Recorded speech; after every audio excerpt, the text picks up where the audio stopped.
Okay, this is Vincent Povey again at RAF Blakehill Farm. We're now at waypoint number 2 on our tour. We've come up about 150 metres from the gate where we left it at waypoint 1. If you orientate yourself so you are looking now towards the main road, you will see the RAF ensign is flying to your right hand side, and to your left you will see a white cream coloured property which backs onto the main road.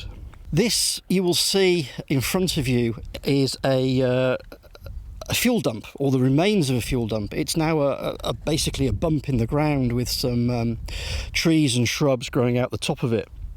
There was originally a road which ran from the main road past this point. The entrance to one of the entrances to the airfield was actually at this point.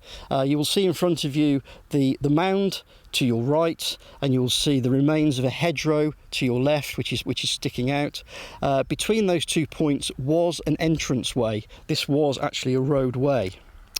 The bump itself is a fuel installation, and this was built as part of the airfield infrastructure, and this was the entrance to King's Barn Farm, which was one of 5 farms which was affected by the compulsory purchase of land for the airfield.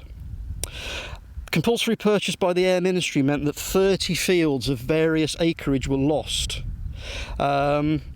Some farms were simply used for additional needs for accommodation for RAF personnel or serving personnel, and farming wasn't affected.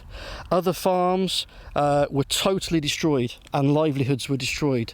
We often think of casualties of war being men and service women whose lives were lost during conflict, but we don't often think about the lives that were affected by the civilian population.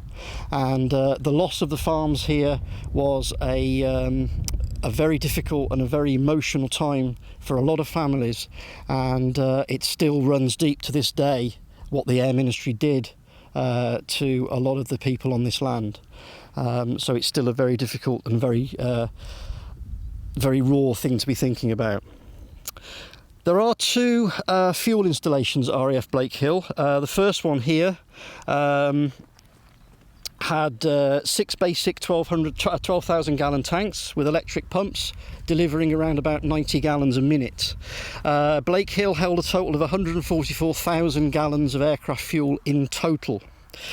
Now, for a long time, we thought that the main government pipeline storage system that was built in 1944, which runs past this site from Fawley in Southampton, heading towards Brize Norton and Fairford, we thought there may have been a leg that came off that pipeline which would have served RAF Blakehill.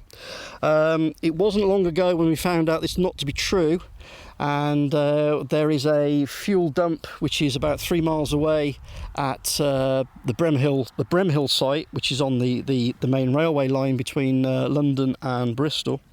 There is an aviation fuel distribution depot, and some very brave men indeed were tasked to drive tankers loaded with aircraft fuel those 3 miles from that depot all the way to the local airfields to get their tankers pumped out.